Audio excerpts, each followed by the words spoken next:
Bonjour, donc Clémence Lyotard, je suis représentante du syndicat national Travail, Emploi, Formation professionnelle de la CGT. Alors aujourd'hui on est réunis, c'est une manifestation nationale devant le siège de l'OIT, la représentation de la France auprès de l'OIT.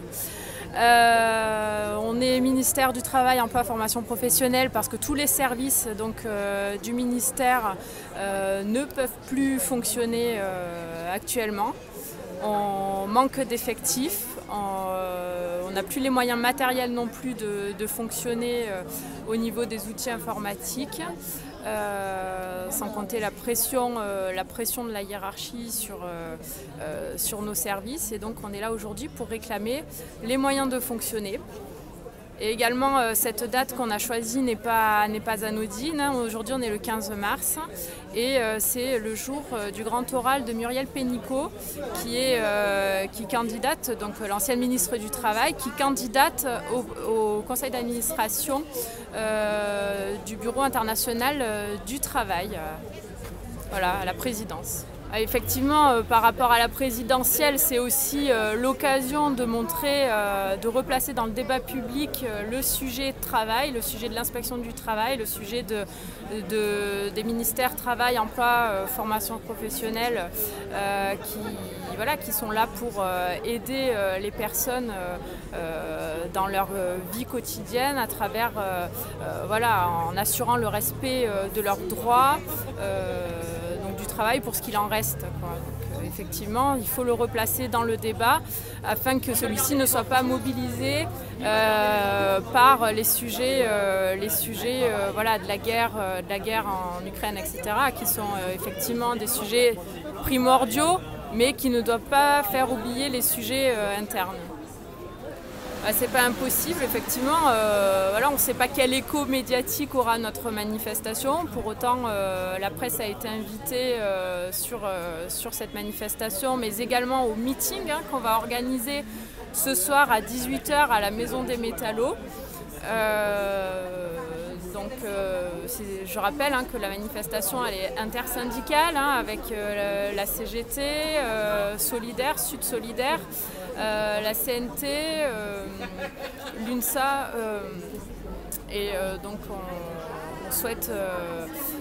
on souhaite vraiment que ça puisse avoir un écho médiatique. On aura Bernard Thibault qui sera présent en invité d'honneur, ainsi que Daniel Linhart, qui est une sociologue très connue dans le monde du travail pour ses différentes études autour des méfaits du management sur la santé des travailleurs. Alors on a le 17 mars, on a la grande grève interprofessionnelle au sujet des salaires. On sait que là le pouvoir d'achat a fortement diminué depuis des années. S'agissant des fonctionnaires, le point d'indice est gelé. Dans le privé, l'augmentation des salaires n'est pas non plus à la hauteur par rapport à l'inflation. Et puis là, avec le prix de l'essence, tout augmente. Donc effectivement, il est temps de réagir. Et donc on a cette prochaine manifestation le 17 mars. Ouais. Et on aura également des assises de l'inspection du travail. Ça, c'est après les présidentielles, en juin, au mois de juin, qui ont vocation également à être un lieu de réflexion autour du fonctionnement de l'inspection du travail, de sorte à émettre des idées pour savoir comment retrouver, au-delà des effectifs, comment retrouver les moyens de fonctionner dans le système actuel pour être vraiment au service des travailleurs.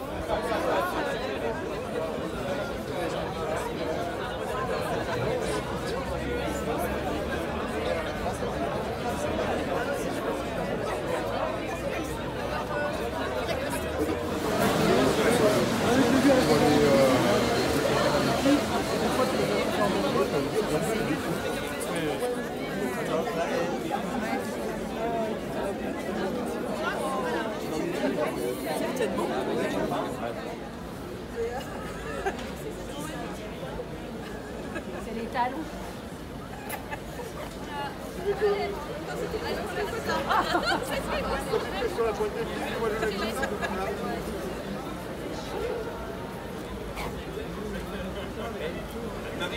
Anne-Marie. Et on veut les sauver.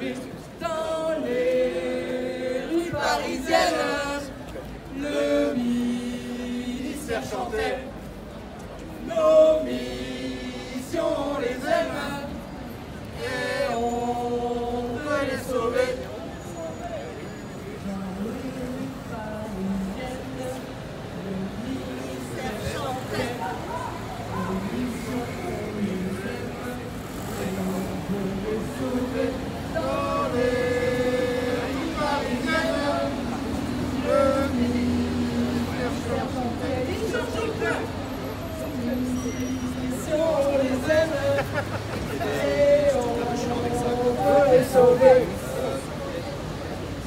Dans les rues parisiennes, le ministère chantait nos missions. C'est pas comme ça que l'a repris.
Quelle déception!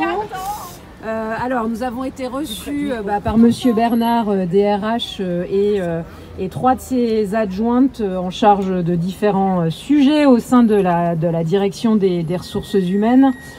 Bon, alors, ce qui a quand même une chose très positive, c'est que la tentative de suicide de notre collègue à Paris est bel et bien reconnue en accident de service. Hein, donc là, il n'y a vraiment plus aucun doute là-dessus.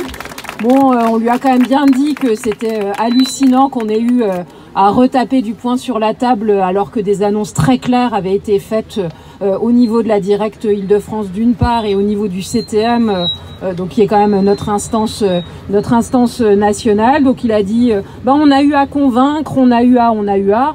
Bon, c'était quand même l'évidence. Bon, en tout cas, voilà, l'évidence est reconnue. Donc, la tentative de suicide de notre collègue est reconnue en accident de service. Alors, pour le reste, bon, on a énormément insisté sur nos problèmes d'effectifs. Donc, Monsieur Bernard les connaît, Monsieur Bernard ne les nie pas. Et Monsieur Bernard nous répond ouverture des postes au concours pour l'année prochaine et pour les années suivantes. Alors sans cependant nous dire 2, 3, 4 ans les années suivantes. Donc en tout cas, bon, sont confirmés 265 postes au concours d'inspecteur du travail pour l'année prochaine, plus 50 postes en détachement. Donc on arrive quand même à un total de plus de 300 postes. Alors évidemment, ça suffira pas, enfin ça suffira à combler les nouveaux départs en retraite et ça suffira pas à combler. L'engagement est pris pour les 3-4 prochaines années, donc faudra être là pour s'assurer que ces engagements sont bien entendu respectés. Alors on a aussi beaucoup insisté sur les problèmes d'effectifs dans les services renseignements, pour les agents d'assistance. Alors là, les réponses sont encore un petit peu plus évasives. On nous promet un concours SA propre au ministère du Travail, mais sans nous indiquer le nombre de postes. Donc est-ce que ça suffira à résoudre les problèmes concrets de nos collègues? Pas sûr.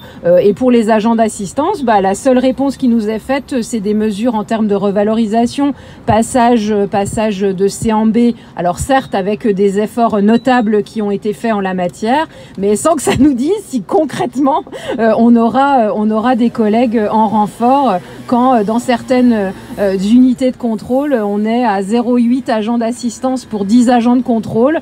Est-ce qu'on a une réponse à ça? Ce soir non. On a une vague promesse d'un concours. Donc ce n'est pas vraiment suffisant là-dessus. Alors sur la dimension OTE, bazar à tous les étages, etc. Bah là évidemment, Monsieur Bernard se contente de nous dire qu'on a raison et que tous les problèmes que nous listons sont particulièrement pertinents et qu'on a raison de le dire, qu'on a raison de le dénoncer, mais que ça relève de ses collègues du ministère de l'Intérieur qui ne sont pas présents aujourd'hui. Et là aussi, bah, ça nous fait une belle jambe que Monsieur Bernard nous réponde ça. En tout cas, ça ne résout pas les problèmes RH, ça ne résout pas les problèmes de paye, ça ne résout pas les retards hallucinants pris, alors notamment pour les collègues embauchés contractuels. Hein, donc voilà. Mais nous avons raison.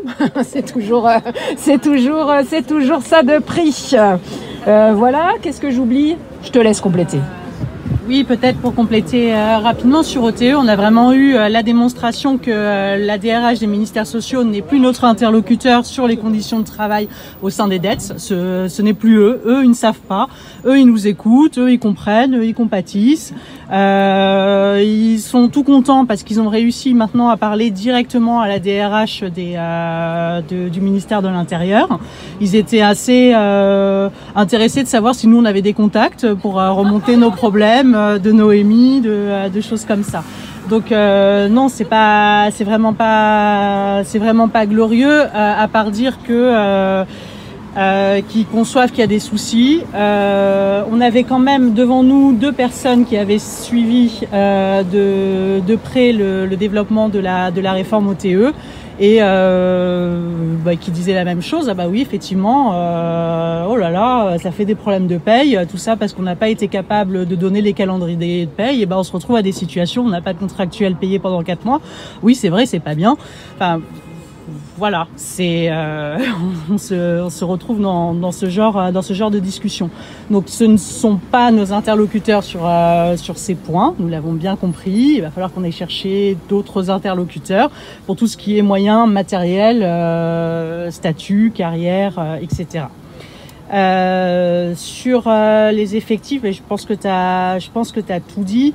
Moi, ce qui m'a marqué, c'est qu'ils étaient quand même contents d'eux, dans le sens où ils disaient, mais on a quand même doublé par 5 le nombre de reçus au concours parce qu'on est passé de 45 à 300.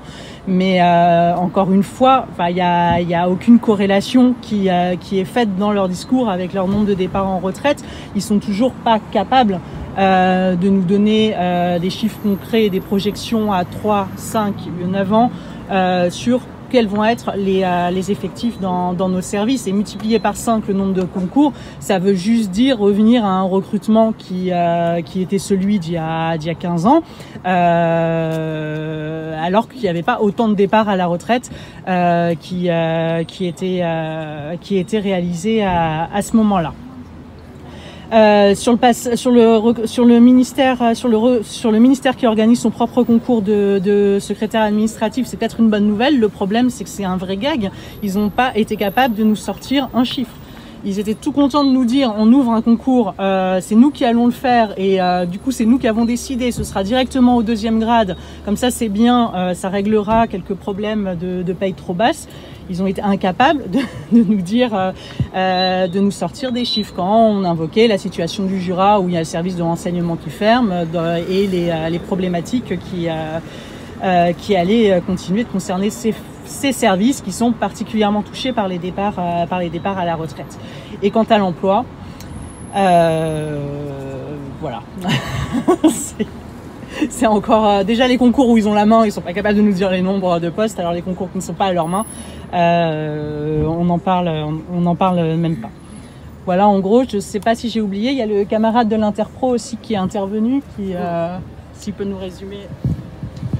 Oui, donc moi je me suis présenté comme étant là pour la CGT interprofessionnelle, représentant quelque part les salariés et les représentants du personnel, mais j'ai pas nié mon passé syndical à France Télécom Orange également, donc c'était expérience syndicale. Donc quand on a parlé tentative de suicide, Voilà, accident du travail, santé au travail, hein, voilà, donc voilà. Donc moi je suis revenu aussi, enfin sur le besoin d'inspection du travail, hein, comme étant un des acteurs nécessaires, hein, pour faire respecter les droits des travailleurs et des travailleuses, y compris j'ai insisté sur les accidents du travail, comme c'est un sujet d'actualité, puisque Pietraszewski a lancé hier un plan, hein, de lutte contre les accidents graves et mortels.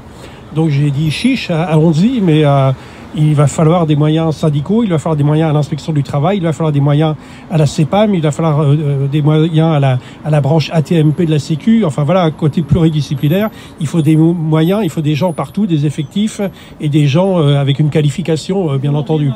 Ils en ont rien à foutre, mais oui, je sais bien, mais quand même, voilà.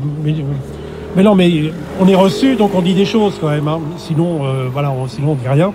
Voilà, j'ai insisté aussi sur la situation parisienne, que je connais un peu mieux, hein, sur notre exigence du maintien des 4 sites de l'inspection du travail à Paris, hein, pour pouvoir rayonner auprès des 1,3 millions salariés de droit privé qui est à Paris, c'est énorme, donc il y a besoin de maintenir tous les sites. J'ai insisté aussi sur la conservation des archives, hein, parce qu'en cas de déménagement, on ne sait pas trop ce que ça devient, et poursuivre notamment dans la durée, hein, les questions de maladies professionnelles. C'est extrêmement important, hein, de ne pas faire n'importe quoi en termes de déménagement. Donc voilà un petit peu les messages que j'ai pu passer en tant que CGT interprofessionnel. Voilà.